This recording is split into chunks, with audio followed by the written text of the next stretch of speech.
Hello everybody, welcome to this yoga shorty, and it's another one about walking.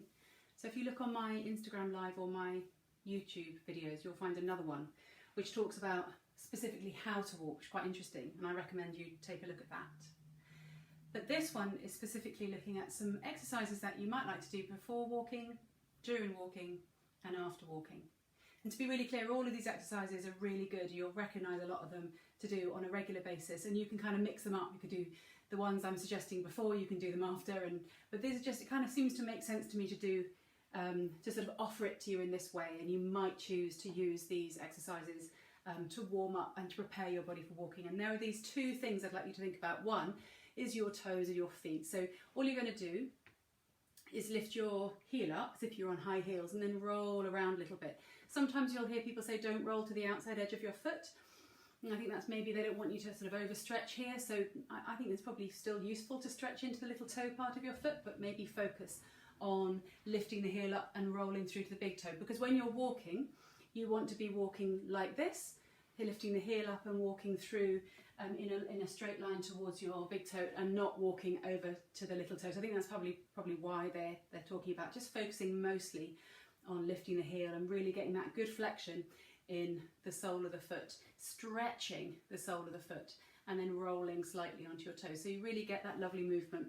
So I recommend that. Okay, I recommend that. That's really, really good. The second thing I recommend you do before you walk, and I don't mean necessarily immediately before you walk, but just if you're building up to a big walk in particular, you might like to sort of incorporate these into your day. And this is to strengthen your knees, okay? And a lot of people have issues with knees, and who knows why. This may help. And so what you're going to do is you're going to squat your bum back a little bit. So your knees are not forwards, your knees are over your ankles. And you're going to put your hands just underneath your knees. Okay, you can put them on your knees if you like, but slightly underneath is often recommended. And then your knees are going to be pushing outwards as your hands push inwards. And because you're doing those two opposing actions, your legs actually aren't going to move at all. So this is called, I think it's called an isometric muscle working. So the muscles are working, but there's no movement. So I'm coming down here, I'm going to take a breath in, and as I breathe out, I'm pushing my knees into my hands, and my hands into my knees, and then resting. And I want you to do that a few times, maybe 3 or 4 times. And you might feel your inner thighs engaging, you might feel your arms are working for sure. What I want you to try to feel engagement is the outside edge of your legs, outside here. But we're strengthening up all the muscles around the knees. So you would exhale as you push, inhale to rest, exhale to push, inhale to rest, and just see how that feels. So that's something that you might like to try to prepare yourself for walking. And then as you walk, these are some things you might like to think about doing. So the first thing is arm circles, okay? So you might think, oh God, I'm going to look really silly doing this, but maybe not. Some people get pins and needles as they walk, especially if you're walking a long time. So if you're doing this video preparing for the Julian House circuit of Bath walk and you're planning on doing 20 miles, you can get quite a lot of sort of fluid just hanging out in the fingers. So as your arms are dangling here a lot. So bringing the arms up, wiggling the fingers, and some nice big circles can be really nice. Sometimes we can feel a bit closed in the front of the body, and so as we walk, and so lifting the arms up is a really, really lovely thing to do, wriggling the fingers. And then we do some back strokes or front crawls, back crawls, these sorts of things can be really nice.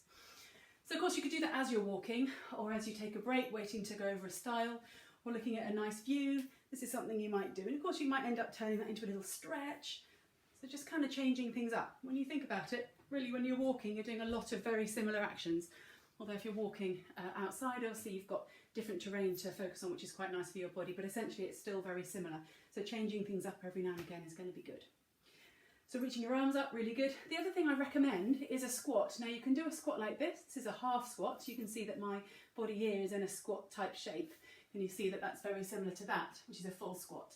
So if you don't want to get all the way down, or you can't, then I recommend this. And it can feel very nice on your back. Okay, we can get quite tight in our back when we walk. And so bringing the knees up, you can also do a little bit of ankle rolling. That's pretty nice too.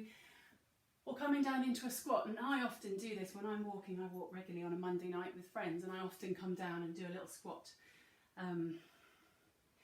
just because it feels really, really nice on my back. So that's a nice thing. You can turn it into a little twist if you want. So I recommend that kind of squatting action. And remember, just a half squat like this can be just as nice if you can't manage to get all the way down. And the other thing that would be good to do during a walk, and obviously not whilst you're walking, but when you've got a moment to take a break, is just to come into this, it's like a warrior one position or a high lunge position. And it gets you a nice stretch here, and it stretches your calves. So you can do the arm work here too if you want. So you could do arm circles or just reaching the arms up. So you could do that and then come into your little half standing squat, and maybe do that again. Maybe do some wriggling around, and again coming into that squat. So that might be really nice, just opening things up. Can you see in my body how I've really opened up here, I'm opening up here. So if I'm walking and I'm feeling a little bit like everything is closing, hopefully it doesn't. If you're walking correctly, and if you watch my other video about, it's only very brief, but how to walk correctly, you may well find, hopefully, that with time, walking should loosen you and lengthen these muscles and strengthen the glutes rather than tightening things up. So those are the three things you might like to do during walking. Movements here, the squatting, and also this opening up here. And then after you've walked, these are some things I recommend. 3 things again, just keep it simple. Opening up the chest. So this is nice, you can interlace the hands, lift the arms up. You might like to take that into a forward fold, so you could double up. And although you don't want to feel that you're sort of rushing, you get to sort of stack up things, don't you? So you could just take it here, or if you come to the forward fold with this, you're stacking your practice, doing 2 for the price of 1, which is quite nice. Opening the hamstrings, which is lovely. Okay. The second thing I think is really good is to stretch, get a lovely stretch in your buttock muscles. Bum's working really hard when we're walking. So you can either sit on a chair and put your ankle to your knee, or you could stand up like I am. So if you're out and about at the end of your walk, there's nowhere to sit, then you can just pretend you're sitting, put your ankle on your knee and let the knee drop down, and this is the side you're getting the stretch. This side is working, this side is stretching, and then if you switch. So I've got a chair over here. If I was to do it sitting down, like that, just ankle to knee, and I can even just rest. So that's quite nice. Nice long breaths. So you're relaxing into the outer hip. That's going to feel pretty lovely. Okay, I would recommend that. In terms of how many times or how long to do your practices for, just as long as you feel you're able to, up to a minute would be really good. And then the last thing I recommend doing, if you can get down onto the ground, would be a low lunge. These are just really awesome. So I've got my front knee bent and my hands just inside that knee. And then we can drop forwards and also come back. This is lovely. And once you're down, you could tuck the back toe underneath, so you're stretching the sole of the foot. And of course you could come up and you could do this lovely heart opener. You could take it into a twist either way. So slow and steady is the idea, slow and steady. You could then take that through a squat and then come back for the other side. So you could do this once you're home after your walk, or if the ground's not too wet, then come and do it on the ground. This is going to feel lovely on your hamstrings and on the fronts of the hips, and again keep that back toe tucked underneath.